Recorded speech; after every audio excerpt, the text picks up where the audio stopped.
எறும்பு தேனியிலிருந்து பள்ளி பாம்புகள்ல பறவை இனங்கள் வரைக்கும் எல்லாமே ஒரு இடத்துல வசிக்கக்கூடியதுன்னா இந்த ஆலமரம் தாங்க. ஆனாலும் கழுகு கோட்டான்களுக்கு உட்காரத்துக்கு கூட ஆலமரம் இடம் கொடுக்கறது கிடையாதுங்க. கிராமத்துல பாத்தீங்கன்னா பஞ்சாயத்து பொதுக்கூட்டங்கள் எல்லாமே ஆலமரத்து அடியில தாங்க நடக்கும். இதுக்கு முக்கியமான காரணம் என்னன்னு பார்த்தா, ஆலமரத்திலிருந்து வரக்கூடிய ஆக்சிஜன் காற்று நம்ம உடம்பை உற்சாகப்படுத்தி மனசை அமைதியாக்கிடுங்க. அதனால பஞ்சாயத்து முடிகிற வரைக்குமே எந்த பிரச்சனையும் வராதான். இது மட்டும் இல்லைங்க, பிரிட்டிஷ் காலத்தில் ஆலமரத்துக்கு அடியில் தான் எல்லா வியாபாரமுமே நடந்திருக்கு. வியாபாரிகளுக்கு நிழல் மட்டும் கொடுக்கலங்க ஆலமரம், அவங்களுக்கு தேவையான ஆக்சிஜன் காற்று கொடுக்கறதால அவங்களுடைய மனசு அமைதியாயிருமா. அதனால வியாபாரம் முடிகிற வரைக்கும் எந்த பிரச்சனையுமே வராதான். அந்த காலத்தில் பாடசாலையில் சரியாக படிக்காத குழந்தைங்களை ஆலமரத்துக்கு அடியில் உட்கார வச்சு தான் படிக்க வைப்பாங்களாம். அப்படி படிக்க வைக்கும் போது அந்த குழந்தைகளுக்கு எதிர்மறையான எண்ணங்கள் எதுவும் வராதான். அதனால ஞாபக சக்தியோட நல்ல அறிவாளியாக வளருவாங்களாம். இது மட்டும் இல்லைங்க, முனிவர்கள் சித்தர்கள் எல்லாம் 500-1000 வருஷம் தவம் பண்ணி வாழ்ந்திருக்காங்க. அப்படி தவம் பண்ணும்போது நல்ல காற்றோட்டமும் மனசு ஒருநிலையாகவும் இருக்கணுமா. அதற்கு அவங்க தேர்வு செஞ்ச மரம் தான் இந்த ஆலமரங்க. இப்படி ஒரு மரம் அப்படின்னு நம்ம யோசிக்கும் போது அறிவியல் சொல்ற விஷயம் நம்மளை ஆச்சரியப்பட வைக்குதுங்க. ஒரு மனிதனோட உடம்புல ரேடிக்கல்ஸ் என்ற மூலக்கூறு தேவையான அளவு இருக்கணுமா. தேவைக்கு அதிகமாகும் போது தான் நிறைய நோய்கள் வர்றதா குறிப்பிடுறாங்க. இந்த ரேடிக்கல்ஸ் மூலக்கூறை கட்டுப்படுத்தக்கூடிய ஆன்டி ஆக்சிடென்ட் இந்த ஆலமரத்தோட சாறுல இருக்கிறதா குறிப்பிடுறாங்க. அடுத்தது கருமேகங்களை சுண்டி இழுக்கக்கூடிய மரங்கள்ல முதல் இடத்துல இருக்கிறது ஆலமரம் தாங்க. அதனாலதான் வங்காளம், அசாம் போன்ற மாநிலங்கள்ல நிறைய மழை பெய்யுதுங்க.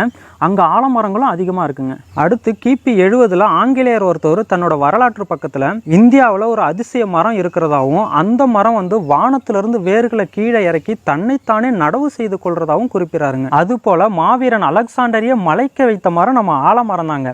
எப்படின்னா, அவர் இந்தியாவுக்கு போர் புரிய வரும்போது தன்னோட 7000 படை வீரர்கள் ஒரே ஆலமரத்து அடியில் உட்கார்ந்து தான் ஓய்வெடுப்பாங்களாம். இதை கிரேக்க நாட்டு ஆசிரியர் ஒருத்தர் ரொம்ப பெருமையாக குறிப்பிடுறாருங்க. ஒரு சின்ன மீன் முட்டையை விட ரொம்ப சின்னதாக இருக்குமா ஆலமரத்தோட விதை. இந்த விதையில இருந்து தான் இவ்வளோ பெரிய ஆலமரம் உருவாயிருக்கு.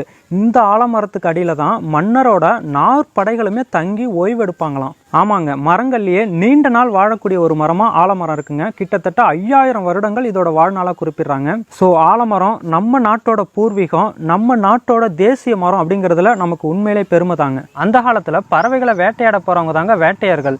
இவங்க ஆலம் பால் கூட புங்க எண்ணெயை சேர்த்து தானியங்களை கலந்து வைப்பாங்களாம். அப்படி வைக்கும்போது பறவைகள் அதை சாப்பிடுமா. அப்போ அது மயக்க நிலைக்கு போயிருமா. அந்த நேரத்தில் பறவைகளை ரொம்ப சுலபமாக வேட்டையாடிடுவாங்களாம். அடுத்து போருக்கு சென்ற வீரர்கள் திரும்பி வந்ததும் அந்த ஆலம் பழத்து கூட இளந்தளிர்களை மென்று திம்பாங்களாம். அப்படி சாப்பிடும்போது ஒரு விதமான போதையை ஏற்படுத்துமா, உடம்போட வலியும் குறைஞ்சிருமா. அதுக்கப்புறம் ரொம்ப சிறப்பாக தூங்குவாங்களாம். பொதுவாக ஒரு மரக்கட்டைகளை தண்ணியில் ஊற போடும் போது அது அழுகி கொஞ்ச நாளுக்கு அப்புறம் இறந்து போயிடுங்க, எடையும் குறைஞ்சு போயிடும். ஆனால் ஆலமரம் பார்த்திங்கன்னா அதுக்கு ஆப்போசிட்டாக நடக்கும். எப்படின்னு பார்த்தீங்கன்னா, இந்த ஆலமரக்கட்டைகளை நம்ம தண்ணியில் ஊற போடும்போது நாளுக்கு நாள் அதோட எடை அதிகமாகிட்டே இருக்குங்க. இதுவுமே ஒரு நாள் அழுகி அந்த கட்டைகள் இறந்து போனாலுமே 100-200 வருடங்களுக்கு அப்புறம் மீண்டும் அந்த கட்டைகள் முளைக்குமா. அவ்வளோ பெரிய சக்தி கொண்டதான் ஆலமரம். இதனாலேயே கிணறு போன்ற தண்ணீர் உள்ள இடத்துல இந்த மரக்கட்டைகளை பயன்படுத்தியிருக்காங்க. அது போல கேம்ப் போறவங்களுமே டென்ட் போடுறதுக்காக இந்த ஆலமர விழுது கட்டைகளை தான் பயன்படுத்துறாங்க. அடுத்து ஒரு கிராமத்துல ஆடோ மாடோ குட்டி போட்டுடுச்சுன்னா கடைசியில் இளங்குடி அப்படின்னு ஒன்று போடுங்க. இதை நஞ்சு கொடின்னு கூட சொல்லுவாங்க. இதை கண்ட இடத்துல கிராமத்துல தூக்கி போடவே மாட்டாங்க. ஏன்னா இதுல அதிகப்படியான விஷ நச்சுக்கள் இருக்குங்க. இது மனிதர்கள்ல இருந்து விலங்குகள் வரைக்கும் பாதிக்கும். இதை நீங்க மண்ணுல புதைச்சிட்டா கூட மண்ணு கெட்டு போயிருங்க. ஸோ இந்த நஞ்சு கொடியை தான் ஆலமரத்துல ஒரு வைக்கோல் சுத்தி கட்டி விட்டுருவாங்க. இப்படி ஆலமரத்துல கட்டும் போது குறைந்த நேரத்திலேயே அந்த விஷ நச்சுக்கள் எல்லாம் அழிஞ்சிருங்க. துர்நாற்றமும் சுத்தமா வீசாதுங்க. இது தமிழனோட எவ்வளவு பெரிய கண்டுபிடிப்பு பாருங்க. இதுல இன்னொரு விஷயமும் இருக்குங்க. ஒரு கிராமத்துக்கு வியாபாரிகள் ஆடு மாடுகள் வாங்க வரும்போது முதல்ல ஆலமரத்தை தான் பார்ப்பாங்களாம். ஆலமரத்தில் எத்தனை நஞ்சு கொடிகள் கட்டியிருக்காங்க அப்படிங்கிறத பார்த்துட்டு அங்கே எத்தனை ஆடுகள் இருக்கும் அப்படிங்கிறத கூட அவங்க கணக்கிட்டு இருக்காங்க பாருங்க. அடுத்து நம் முன்னோர்கள் நிறைய இடங்கள்ல சுமை தாங்கி கல்லுன்னு ஒன்று வச்சிருப்பாங்க. இந்த சுமை தாங்கி கல் பார்த்தீங்கன்னா பெரும்பாலும் ஆலமரத்துக்கு அடியில் தான் வச்சிருப்பாங்க. அப்பெல்லாம் சாலைகளோ வாகனங்களோ எதுவுமே கிடையாதுங்க. வழிப்போக்கர்கள் அந்த வழியாக செல்லும் போதோ இல்லை விவசாயிகள் தங்களோட விவசாய பொருளை வீட்டுக்கு எடுத்து செல்லும் போதோ தங்களோட சுமைகளை அங்கே இறக்கி வச்சுட்டு அந்த ஆலமரத்தில் ஓய்வு எடுத்துட்டு அதுக்கப்புறம் தான் உற்சாகமாக வீட்டுக்கு போவாங்களாம். அது ஏன் ஆலமரத்தில் சுமை தாங்கி கல் வச்சு அதில் ஓய்வு எடுக்கிறாங்க அப்படின்னு உங்களுக்கு டவுட் வரலாங்க. ஆமாம், ஆலமரத்தில் இருக்கக்கூடிய ஆக்சிஜன் காற்று அவங்கள உற்சாகப்படுத்தி அடுத்து அவங்க ரொம்ப தூரம் போறதுக்கான அந்த களைப்பு இல்லாமல் செஞ்சிருமா. இவங்க சுமந்து வர அந்த பொருட்கள்ல ஏதாவது விஷத்தன்மை இருந்தாலும் அந்த ஆலமரம் அதை அழிச்சிருமா. எவ்வளவு பெரிய விஷயம் பாருங்க. இதுல இன்னொரு விஷயமும் இருக்குங்க. இந்த சுமை தாங்கி கல்லை ஏன் கருங்கல்லில் கட்டியிருந்தாங்க.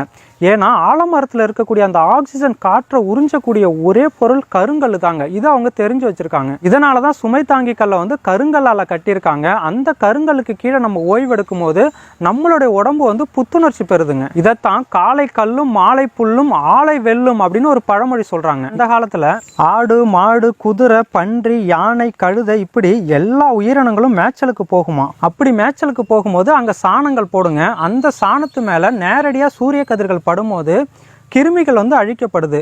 அந்த கிருமிகள் அழிக்கப்படும் போது அங்க அதிகப்படியான நச்சுக்கள் வெளியாகுமா. அந்த நச்சுக்களை சுத்தப்படுத்தக்கூடிய ஒரு திறமை ஆலமரத்துக்கு தான் இருக்கிறதா குறிப்பிடுறாங்க. இவ்வளவு சிறப்புகள் இருக்கிறதால தான் என்னவோ இந்தியாவிலிருந்து ஆலமரத்தை எடுத்துட்டு போயிட்டு அமெரிக்கா ஸ்பெயின் போன்ற பெரிய நாடுகள்ல இதை அதிக அளவில் வளர்த்துட்டு வராங்க. மரத்துக்கெல்லாம் தலைவனா இருக்கிற இந்த ஆலமரம் மருத்துவத்திலையும் எந்த குறையும் வைக்கலங்க. அதாவது லாக்டோபேசிலஸ் ஸ்ட்ரெப்டோகாக்கஸ் போன்ற பாக்டீரியாக்கள் தாங்க பற்சிதவை ஏற்படுத்துது. இதனாலதான் ஆலமரத்து விடுதலை பல்லு விளக்கும் போது அந்த விடுதலை இருக்கக்கூடிய துவர்ப்பு தன்மை வந்து பற்களில் உள்ள அந்த பாக்டீரியாக்களை அழிச்சிருமா, பற்களில் உள்ள ஈறுகளையும் வலிமைப்படுத்துமா. இதனாலதான் ஆளும் வேலும் பல்லுக்கு உறுதி அப்படின்னு ஒரு பழமொழி கூட சொல்லியிருக்காங்க. அடுத்து வயாகரா மாத்திரையில் உள்ள மூலக்கூறுகள் ஆலம் பாலுல இருக்குன்னு இன்னைக்கு விஞ்ஞானம் சொன்னாலும் 1000 வருஷத்துக்கு முன்னாடி அகத்தியர் சொல்லியிருக்கிறது குறிப்பிடத்தக்கதுங்க. இன்னைக்கும் நிறைய காரியங்கள்ல தீயாகம் வளர்ப்பாங்க. அந்த தீயாகத்துல ஆலங்குச்சி அரசங்குச்சை தான் பயன்படுத்துவாங்க.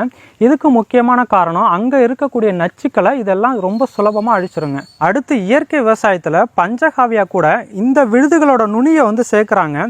இந்த நுனிகளை சேர்க்கும் போது மகசூல் வந்து ரொம்ப அதிகமாகுமா. ஏன்னா இந்த விழுதுகளோட நுனியில அசோடோஃபாக்டர் அப்படின்னு சொல்லக்கூடிய ஒரு நுண்ணுயிர் இருக்குங்க. ஆனாலும் இந்த ஆலமரத்துக்கு கீழே எந்த ஒரு செடியும் முளைக்காது. அப்படியே முளைச்சாலும் அது பூக்காது காய்க்காதுங்கிறது குறிப்பிடத்தக்கதுங்க. இப்பதாங்க தெரியுது என் கல்யாணத்தன்னைக்கு ஆள் போல் தழைத்து அருகு போல் வேரோடி மூங்கில் போல் சுற்ற முறியாமல் வாழ்வீர்னு ஏன் வாழ்த்துனாங்கன்னு. அட வாழ்த்துறது ஒரு பக்கம் இருக்கட்டுங்க, நீங்க வாயை பழக்கிற மாதிரி இன்னொரு விஷயம் சொல்றேன் கேளுங்க. உலகத்திலேயே ரொம்ப பெரிய ஆலமரமா, அதாவது பழமையான ஆலமரமா நம்ம சென்னை அடையாறுல இருக்கக்கூடிய ஆலமரத்தை தாங்க சொல்றாங்க. இதோட வயது பார்த்தீங்கன்னா கிட்டத்தட்ட 450 வருடங்களுக்கு மேல இருக்குமா. ஆனாலும் கின்னஸ் ரெக்கார்டில் இடம் பிடிச்சிருக்கக்கூடிய ஆலமரம் எதுன்னு பார்த்தீங்கன்னா கல்கத்தாவில் இருக்கக்கூடிய ஆலமரம் தாங்க. இது பார்த்தீங்கன்னா கிட்டத்தட்ட 250 வருடங்களுக்கு மேலே வாழுதான். 4 ஏக்கர் பரப்பளவில் இந்த ஒரு மரம் அமைஞ்சிருக்குங்க. தனி மரம் தோப்பாகாதுன்னு பழமொழி சொல்லுவாங்க. இந்த ஒரு ஆலமரம் ஒரு காட்டையே உருவாக்கி வச்சிருக்கிறது தாங்க பெரிய சாதனை. ஒரு விஷயம் வேண்டி கேட்டுக்கிறேங்க, ரோடை டெவலப் பண்றனும் இந்த சாமிகளை அழிச்சிடாதீங்க.